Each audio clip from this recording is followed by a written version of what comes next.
신앙생활의 가장 기초는 하나님을 아는 것입니다. 신앙이라는 말이 사전에 보면 믿음의 대상을 굳게 믿고 가르침을 지키며 이를 따르는 일인데요. 이 믿음의 대상인 하나님을 우리가 믿기 위해서는 무엇보다도 하나님을 아는 것이 필요합니다. 알아야 믿죠. 그러니 신앙생활의 가장 기초는 하나님을 아는 것입니다. 우리가 하나님을 알아갈 때 가장 먼저는 하나님은 한 분이요 삼위로 존재하시는 분이다 라는 것을 알게 됩니다. 이때 그 삼위란 하나님 아버지인 성부와 예수 그리스도인 성자, 하나님의 영이신 성령을 가리킨다라는 사실을 알게 되죠.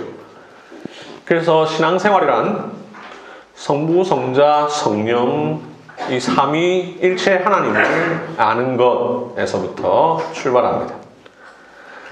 우리가 설교를 듣고 성경을 읽고 성경을 공부하는 이유는 무엇보다 성부, 성자, 성령을 알기 위해서입니다.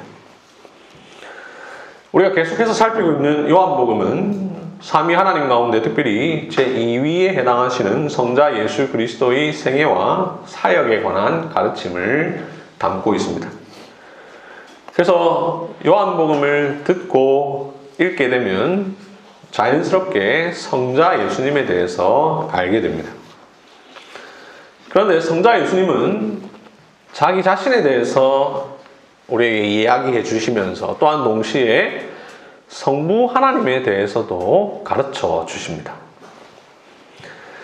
예수님이 행하시는 일은 자신의 뜻대로 하는 것이 아니라 성부 하나님의 뜻대로 하는 것이다 라고 말씀하신다든지, 자기의 가르침은 자신의 것이 아니라 자기를 보내신 하나님의 것이다 라든지, 예수님을 아는 것이 곧 하나님을 아는 것이요 예수님을 믿는 것이 곧 자기를 보내신 하나님을 믿는 것이다 라고 하시는 이런 말씀을 통해서 자연스럽게 우리에게 자기 자신뿐만 아니라 성부 하나님에 대해서도 가르쳐 주십니다. 그래서 우리는 요한복음을 읽으면, 들으면, 공부하면 자연스럽게 성자 하나님이 누구신지를 알게 되고 또한 동시에 성부 하나님이 누구신지를 알 수 있습니다. 요한복음에서 성부 하나님에 대해 가르쳐 주신 예수님은 또한 성령님에 대해서도 가르쳐 주십니다. 예수님은 자신이 떠나는 상황에서 장차 오실 성령님에 대해서 약속하시고 그분이 어떤 분인지를 가르쳐 주시는데요. 그 내용이 오늘 본문에서부터 15장, 16장 그리고 20장에 나와 있습니다. 성경에는 성령님에 대해 가르쳐주는 말씀이 많이 있습니다. 그 가운데 가장 대표적인 것이 오늘 우리가 살펴볼 부분입니다. 이 내용을 통해 성령님이 누구신지를 우리가 바르게 이해할 수 있기를 바랍니다. 이미 성령님에 대해 잘 알고 계신 분들은 아는 내용을 더 분명히 하시고, 잘 알지 못하시거나 처음 들으시는 분은 오늘 말씀을 통해서 성령님을 바르게 이해하셔서 자기의 신앙을 세워나갈 수 있기를 바랍니다. 지금 우리가 살피는 본문을 가리켜서 고별강화라고 부릅니다. 예수님께서 제자들을 떠나시기 직전에 하신 말씀이라서 고별강화 이렇게 이름을 붙인 것이죠. 13장 1절에 보면 6월절 전에 예수께서 자기가 세상을 떠나 아버지께로 돌아가실 때가 이른 줄 아시고 라는 말로 시작을 하고 있습니다. 13장 33절에는 예수님께서 아버지께로 가실 것을 말씀하고 있습니다. 그래서 이 13장 이하부터가 바로 고별강화라고 할 수 있습니다. 곧 떠나실 예수님께서 오늘 본문 14장 16절에서 이렇게 말씀하십니다. 내가 아버지께 구하겠으니 그가 또 다른 보혜사를 너희에게 주사. 내가 아버지께 구하겠으니 그가 또 다른 보혜사를 너희에게 주사. 여기에서 말씀하신 또 다른 보혜사가 누구인가? 아직은 누군지를 정확하게 밝혀주지 않으셨는데요. 조금 더 내려가 26절을 통해 이 또 다른 보혜사란 성령님을 가리킨다라는 사실을 가르쳐 주십니다. 예수님이 떠나신다라는 사실 앞에 슬퍼할 수밖에 없고 걱정할 수밖에 없는 제자들에게 슬퍼하지 말고 근심하지 말아야 할 이유를 설명하십니다. 그 이유란 바로 예수님을 대신해서 성령님이 오신다라는 것입니다. 비록 예수님이 제자들 곁을 떠나시지만 성령님이 오시니 근심할 필요가 없습니다. 그래서 16장 7절에서 내가 떠나가는 것이 너희에게 유익이라. 내가 떠나가지 아니하면 보혜사가 너희에게로 오시지 아니할 것이요 가면 내가 그를 너희에게로 보내리니 라고 말씀하십니다. 요한복음은 말 그대로 복음서요. 복음서의 중요한 특징은 예수님의 생애와 사역에 관한 가르침인데 요한복음은 특이하게도 성부 하나님은 물론 성령님에 대해서 가르쳐 주고 있습니다. 예수님은 자신이 떠나는 상황에서 장차 오실 성령님에 대해 약속하시고 또한 그분이 누구인지를 가르쳐 주십니다. 자, 그러면 예수님이 가르쳐 주시는 성령님은 어떤 분입니까? 크게 5개로 생각해 볼 수 있는데요. 첫 번째, 성령님은 보혜사이십니다. 성령님은 보혜사이십니다. 예수님께서 우리에게 성령님을 보내주실 것이다 라고 약속하실 때 내가 성령을 보내주겠다 라고 말하기 전에 먼저 보혜사를 너희에게 주사 라고 말씀하셨습니다. 자, 그렇다면 보혜사란 무슨 뜻입니까? 보혜사라고 번역된 말은 한자어죠. 지킬 보자에 은혜 은자 스승사자입니다. 이 스승사자는 그냥 어떤 높은 사람을 부를 때 표현하는 것이죠. 보호하고 은혜를 주시는 분이라는 뜻으로 보혜사라고 번역을 했습니다. 이 성경을 번역할 때 이 단어를 어떻게 번역할 것인가 아마 고민을 많이 했을 것입니다. 가급적이면 이 한자 문화권에서 원래 쓰고 있는 단어를 번역하면 좋은데 그렇게 하기에는 적절한 단어가 없고 또 이 보혜사라는 말을 한두 단어로 설명하기 너무나 어려워서 보혜사라는 조어, 즉 새로운 단어를 만들어서 번역을 한 것이죠. 보혜사라는 말이 원래는 없는 조어이고 그래서 사람들이 일반적으로 쓰는 말이 아닌 한자 문화권의 기독교인들만 사용하는 단어이다 보니 공동 번역은 이 보혜사를 협조자라고 번역했습니다. 현대인의 성경은 보호자라고 번역했습니다. 지금 현재 가톨릭에서 사용하는 성경 역시 보호자라고 번역했습니다. 이 보호자, 협조자 혹은 보혜사라고 번역될 수 있는 이 단어는 헬라어로 파라클레토스라는 단어인데요. 직역하면 옆으로 부름을 받은 자 혹은 곁에 있도록 요청을 받은 자라는 뜻입니다. 이 직역한 뜻에서 파생된 의미로 돕는 자 혹은 변호자라는 의미가 나옵니다. 이 파라클레토스라는 말의 원래 배경은 법률적 조언을 해주는 사람이라는 뜻입니다.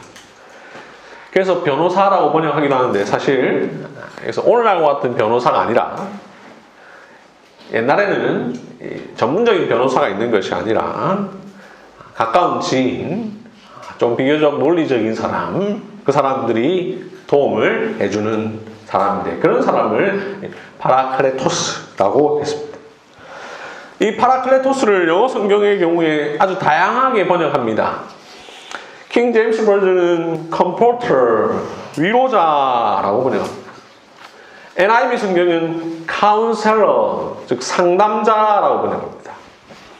여기서 이 NIV가 번역한 카운셀러는 오늘날 우리가 생각하는 심리 상담자라는 말이 아니라 법률적 상황 속에서 옆에서 도와서 이런저런 가르침을 주는 상담자라는 뜻입니다.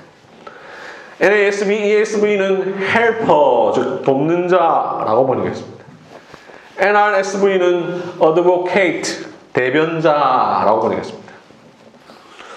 자, 이렇게 여러 번역들을 굳이 말씀드린 이유는 영어 성경들이 이렇게 다양한 단어로 번역한 것은 그만큼 이 파라클레토스라는 말을 어떤 한 단어로 설명하기에는 어려운 굉장히 풍성한 의미가 있다는 것을 우리에게 알게 해줍니다. 그러니 보혜사란 한두 단어로 설명할 수 없는 풍성한 의미를 가진 뜻입니다. 방금 말씀드린 수많은 단어들이 이 보혜사라는 단어 안에 함축되어 있습니다.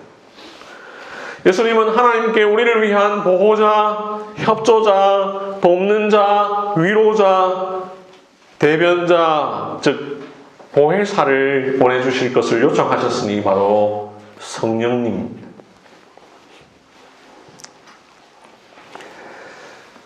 예수님이 가르쳐 주신 성령님 어떤 분입니까? 두 번째, 성령님은 예수님을 대신하시는 또 다른 보혜사이십니다.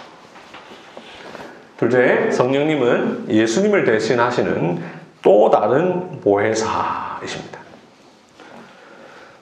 예수님은 성령님에 대해서 언급하실 때 그냥 보혜사 이렇게 하지 않으시고 또 다른 보혜사를 너희에게 주사라고 말씀을 하셨습니다. 여러분, 왜 이렇게 말씀하셨을까요? 예수님 자신이 일단 보혜사이시기 때문입니다. 교회 생활을 좀 오래 하신 분들 가운데 성령님의 또 다른 이름이 보혜사다 이렇게 알고 계신 분들이 적지 않은데요. 그러나 사실 그건 반만 맞고 반은 틀린 말입니다. 보혜사는 원래 두 분입니다. 원래의 보혜사가 예수님입니다. 또 다른 보혜사가 성령님입니다. 두 분 모두 다 보혜사이십니다. 실제로 요한일서 2장 1절에 보면 예수님을 가리켜서 대언자라고 표현했는데 그것이 파라클레토스고, 그래서 우리 개역개정은 그 대언자라는 말 앞에 나뇌주를 붙여서 또는 보혜사라고 설명을 해두었습니다. 예수님도 보혜사이십니다. 성령님도 보혜사이십니다. 그래서 성령님은 보혜사다라는 말은 맞지만 보혜사는 성령님이다라는 말은 맞지 않습니다. 보혜사는 예수님과 성령님입니다. 예수님께서 지금까지 보혜사로서의 역할을 감당하셨습니다. 예수님이 원래의 보혜사이십니다. 그 보혜사께서 하늘로 올라가실 것입니다. 제자들을 떠나실 것입니다. 그렇게 되면 이제는 보혜사가 없느냐? 그렇지 않습니다. 예수님 당신은 비록 떠나시지만 하나님 아버지께 또 다른 보혜사이신 성령님을 보내달라고 요청하실 것입니다. 그 요청에 따라 하나님은 영원토록 함께 있을 또 다른 보혜사를 주실 것입니다. 그리하여 또 다른 보혜사이신 성령님이 예수님의 역할을 이어받게 될 것입니다. 성령님은 예수님을 대신하여 이 세상에 오시는 또 다른 보혜사이십니다. 예수님께서 또 다른 보혜사를 약속하시는 지금 이 상황은 예수님이 떠나실 것으로 인하여 제자들이 두려워하고 염려하는 상황인데, 예수님은 성령님에 대한 약속을 통해 굳이 염려하거나 불안해야 할 이유가 없다라는 것을 분명하게 가르쳐 주십니다. 아니, 오히려 16장 7절에서 말씀하신 것처럼 제자들에게 유익이 된다라고 말씀하십니다. 왜냐하면 예수님은 이 땅에 육체를 입고 오셨기 때문에 육체의 제한을 받으셨으나 성령님은 그런 제한 없이 제자들과 함께 하시고 그들을 가르쳐 주시고 그들을 인도하실 것이기 때문입니다. 예수님이 가르쳐 주신 성령님 어떤 분입니까? 세 번째, 성령님은 성부 하나님과 성자 예수님으로부터 나오신 하나님이십니다. 셋째, 성령님은 성부와 성자로부터 나오신 하나님이십니다. 우리 한길교회가 오후 예배 시간에 고백하는 니케아 콘스탄티노플 신경은 성령님에 대한 고백에서 이렇게 고백하죠. 그분은 성부와 성자에게서 나오시고, 우리가 그분은 성부와 성자에게서 나오시고 라고 하는 고백은 성경에 근거한 고백이죠. 교회 역사적으로는 필리오케 논쟁이라고 하는 것과 연결되는데요. 오늘 본문 14장 16절을 보시면 내가 아버지께 구하겠으나 그가 또 다른 보혜사를 너희에게 주사라고 해서 성령님은 예수님이 성부 하나님께 구하셔서 성부 하나님이 보내주시는 분이십니다. 그러니 이 성령님은 일단 성부에게서 나오십니다. 그런데 14장 26절을 보시면 보혜사 곧 아버지께서 내 이름으로 보내실 성령이라고 표현해서 성부 하나님께서 보내시기도 하는데 예수님의 이름으로 보내십니다. 15장 26절 내가 아버지께로부터 너희에게 보낼 보혜사 곧 아버지께로부터 나오시는 진리의 성령, 이 표현에 하면 아버지께로부터 너희에게 내가 보낸다 라고 말씀합니다. 16장 7절 마지막에 보면 내가 그를 너희에게로 보내리니 라고 말씀합니다. 이런 성경 구절에 의하면 성령님은 성부에게서 나오시고 또한 성자에게서 나오십니다. 이런 여러 성경 구절에 근거해서 우리는 성령님이 성부와 성자에게서 나오시는 분이라고 매주일 고백하는 것입니다. 성령님이 성부와 성자에게서 나오신다고 하니 이 성령님은 그러면 성부와 성자보다 좀 못하신 분인가 이렇게 오해할 수 있는데 그렇지 않습니다. 성령님은 성부 성자와 마찬가지로 하나님이십니다. 이 사실을 예수님의 말씀을 통해서 우리가 확인할 수 있는데요. 예수님께서 성령님에 대해서 또 다른 보혜사라고 표현하셨는데 이때 다른이라는 말을 헬라어로 어떻게 말씀하셨는가 하는 것을 통해서 우리가 알 수 있습니다. 헬라어에는 다른이라는 의미를 가진 단어가 크게 두 가지가 있는데요. 우리나라 말도 그렇고 모든 언어들이 다 어떤 똑같은 단어라 하더라도 그 말이 구체적인 뉘앙스를 보면 조금 의미가 다를 때가 있죠. 알로스라는 말과 헤레토스라는 말이 있는데 둘 다 겉으로 뜻은 다른이라는 말이지만 그 구체적인 의미를 들어가면 조금 달라집니다. 알로스는 똑같은 성질을 가진 것 중에서 다른 하나라는 뜻이고 헤레토스는 완전히 다른 종류의 다른 것을 가리키는 표현인데요. 예수님은 또 다른 보혜사라고 하실 때 바로 알로스, 즉 같은데 다른, 같은 성질을 가진 또 다른 무엇이라는 뜻으로 다른이라고 말씀하셨습니다. 그러니 성령님은 또 다른 보혜사, 즉 예수님과 똑같은 보혜사이신데 다른 분이라는 뜻으로 다른이라는 의미가 사용된 것이죠. 그러니 성령님은 예수님과 똑같은 보혜사이십니다. 성령님은 성자에게서 나오셨으나 성자보다 못하신 분이 아니라 성자와 같은 본질이신 그러나 다른 구별되는 인격으로서의 하나님이십니다. 게다가 예수님이 오늘 본문 이전에 7절에서 너희가 나를 알았다면 내 아버지도 알았으리라 라고 하셨고 9절에서 나를 본 자는 아버지를 보았거늘 라고 하셨으며 10절에 내가 아버지 안에 거하고 아버지는 내 안에 계시다 라고 하셨고 11절 내가 아버지 안에 거하고 아버지께서 내 안에 계심을 믿으라 라고 하셨으니 이런 말씀을 통해서 예수님은 자신이 성부와 동일한 본질을 가지신 분이다 라는 것을 말씀하셨죠. 그러니 자동적으로 성령님 역시 성자와 같은 본질이시니 성자가 성부와 같은 본질이니 역시 성령님은 성부와 같은 본질이신 하나님이 되는 것이죠. 이를 통해 알 수 있는 것은 성령님은 성자 예수님께서 성부 하나님께 요청하셔서 성부와 성자로부터 보냄을 받으신 분이지만 성자와 성부와 동일한 본질의 하나님이십니다. 그러니 성부, 성자, 성령은 삼위일체 하나님이시고 성령님은 그 질서에 따라 성부와 성자에게서 나오셨으나 성부나 성자보다 못하신 분이 결코 아니다라는 것이죠.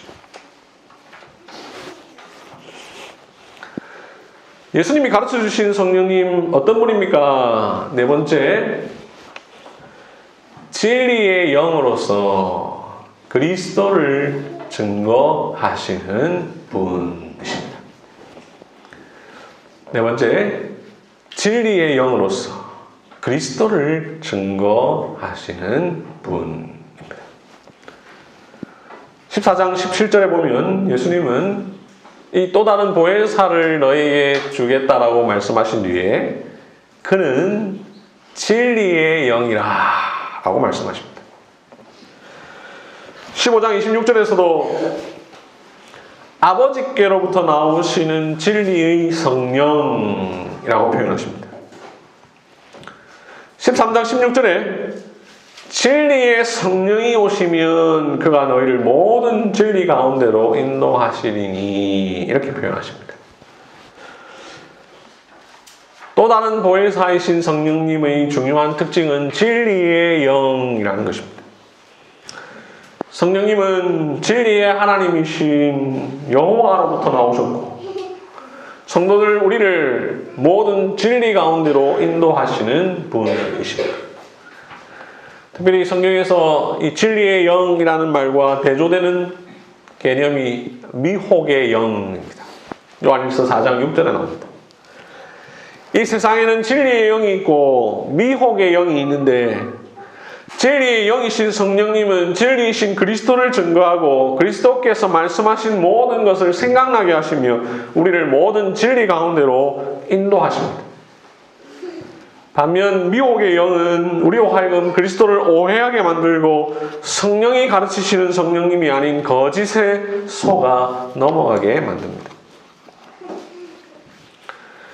성령님을 진리의 영이라 했는데요. 그러면 성령님이 우리에게 인도하시는 진리란 이 세상에 있는 수많은 진리를 다 말하는 것일까요? 즉 수학적 진리, 어려운 수학을 우리가 풀어낼 수 있는 것을 성령님께서 우리에게 해주실까요? 어떤 철학적 진리, 혹은 과학적 진리, 복잡한 과학 이론을 우리가 깨닫는데 성령님께서 도움을 주시는 것일까요? 만약 그렇다면 성령님을 마음에 모신 사람들은 시험을 치면 무조건 100점을 맞는 것입니까? 그렇지 않죠. 14장 26절을 보시면 보혜사 곧 아버지께서 내 이름으로 보내실 성령 그가 너희에게 모든 것을 가르치고 내가 너희에게 말한 모든 것을 생각나게 하리라 라고 하셔서 예수님께서 가르쳐 주신 진리라는 것을 우리에게 가르쳐 줍니다.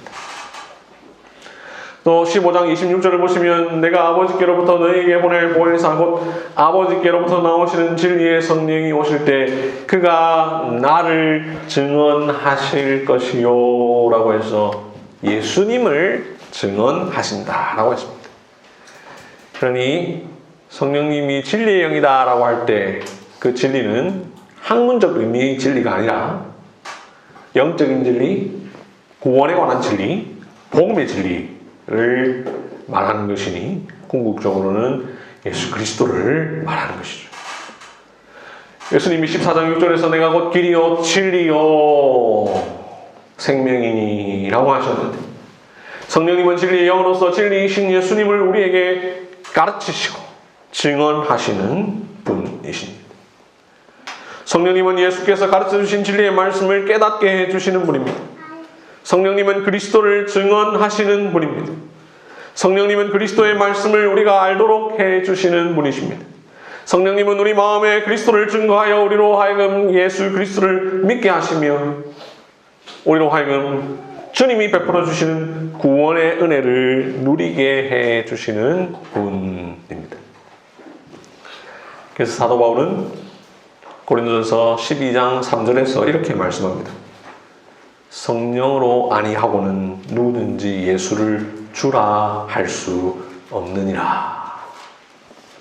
성령님은 우리로 하여금 예수님을 주님이라고 부르게 만들어 주시는 분입니다.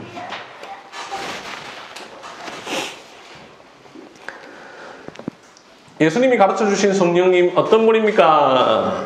마지막 5번째는 영원토록 우리와 함께 하시는 임마누엘 하시는 분이십니다. 5째, 영원토록 우리와 함께 계시는 임마누엘 하시는 분이십니다. 예수님께서 이 세상에 오실 때 주의 사자가 마리아의 정혼자 요셉에게 나타나 이렇게 말했습니다. 보라, 처녀가 잉타하여 아들을 낳을 것이요 그 이름은 임마누엘이라 하리라 하셨으니 이를 번역한즉 하나님이 우리와 함께 계시다 함이라. 주의 사자가 현몽하여 가르쳐준 것처럼 예수님의 또 다른 이름은 임마누엘이지요.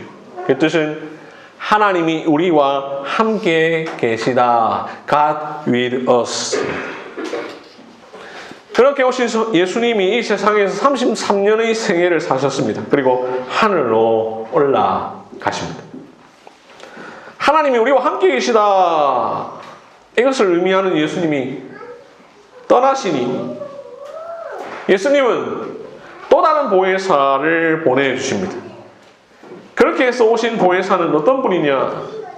14장 16절을 보시면 영원토록 너희와 함께 있게 하리니 라고 말씀합니다. 성령님은 예수님과 달리 영원토록 우리와 함께 계십니다. 그리하여 임마누엘의 의미를 계속해서 나타내십니다. 14장 17절 그는 너희와 함께 거하심이요 또 너희 속에 계시겠음이라 라고 말씀합니다. 때문에 이때 그는 너희와 함께 거하심이요 라는 표현은 현재형이요 너희 속에 계시겠음이라 라는 표현은 미래형이니 요한은 현재형, 미래형을 통하여 성령님께서 영원토록 함께 하심을 우리에게 표현하고 있습니다.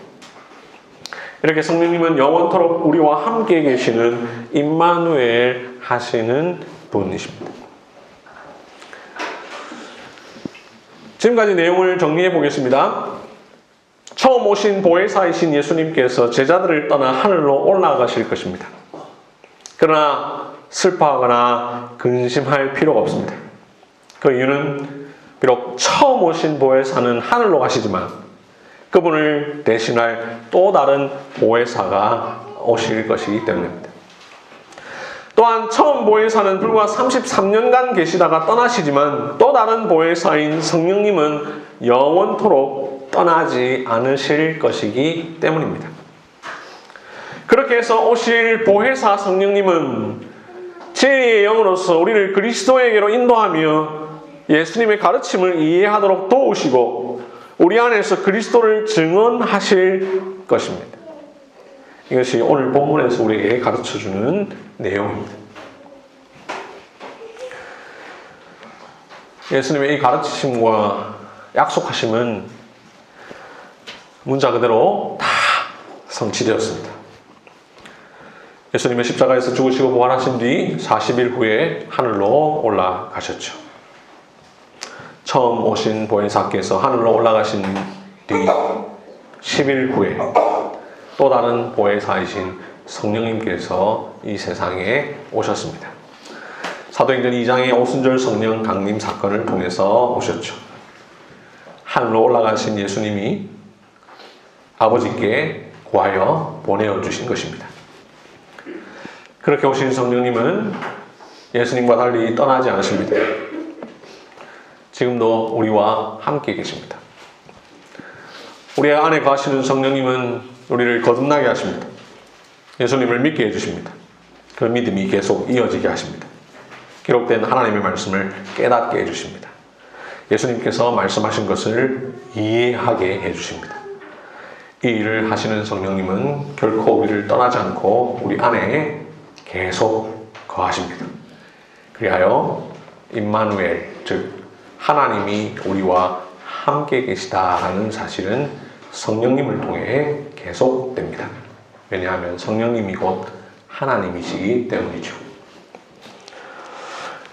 이런 사실을 생각해 볼 때 예수님에 이어 성령님의 오심에 대하여 말씀하시는 예수님의 이 가르침은 단순한 내용이 아니라 성부, 성자, 성령, 삼위일체 하나님의 놀라운 경륜과 신비를 가르쳐주는 말씀이라는 것도 우리가 알 수 있습니다.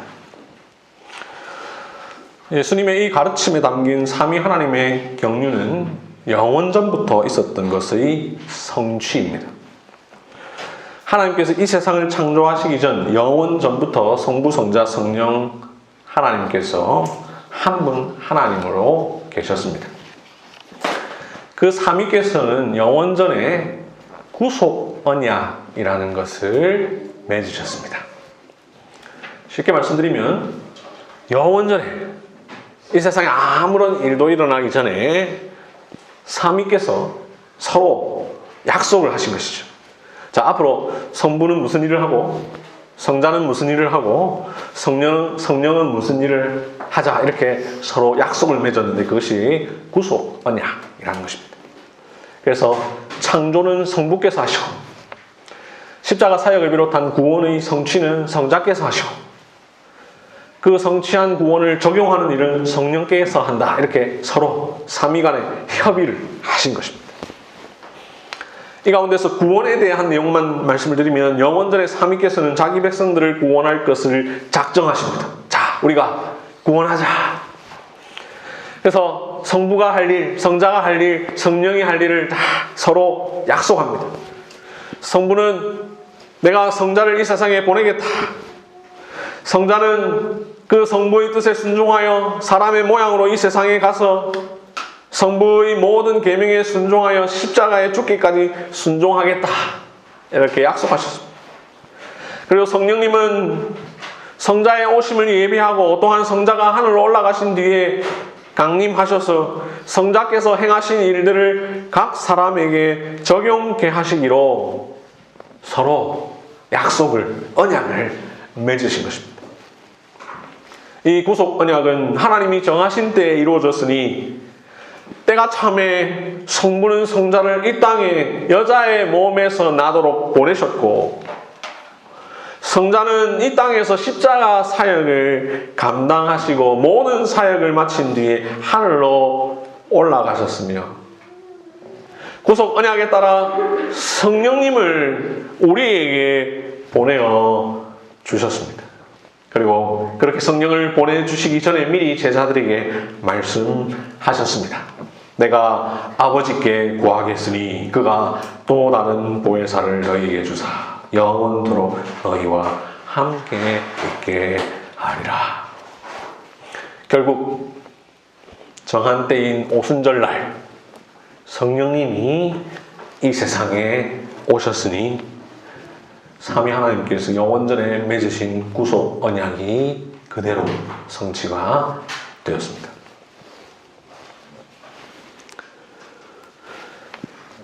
사랑하는 성도 여러분, 우리는 매주일 사도신경과 니케아 콘스탄티노플 신경에서 고백하는 것처럼 성령님을 믿습니다.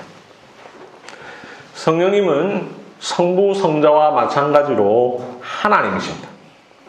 삼위일체의 한 위격이십니다. 성령님은 성자 예수님께서 성부 하나님께 구하셔서 우리에게 주신 분으로 성부와 성자에게서 나오신 분입니다. 이 성령님은 영원토록 우리와 함께 계십니다.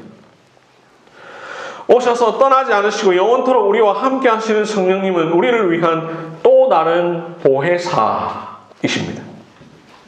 그렇기에 성령님은 우리를 지키십니다. 우리를 보호하십니다. 우리를 도우십니다. 성령님은 진리의 영으로서 그리스도를 증언하시는 분이십니다. 그렇기에 성령님은 우리를 이 세상의 미혹된 것에 빠지지 않게 도우시고 참된 진리이신 그리스도를 알게 하십니다.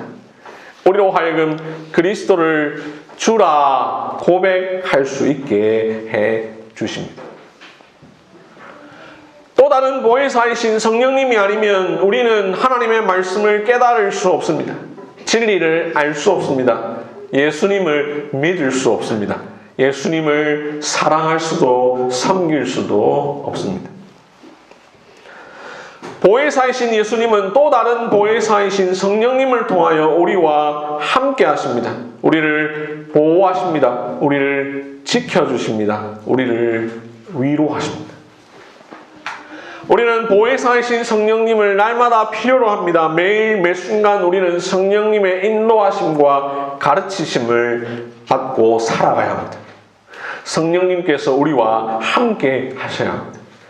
우리가 기도할 때, 우리가 진리를 알지 못하여 방황할 때, 우리가 설교를 들을 때, 우리가 성경을 읽을 때, 우리가 복음을 전할 때, 우리 모든 순간에 보혜사 성령님이 필요합니다.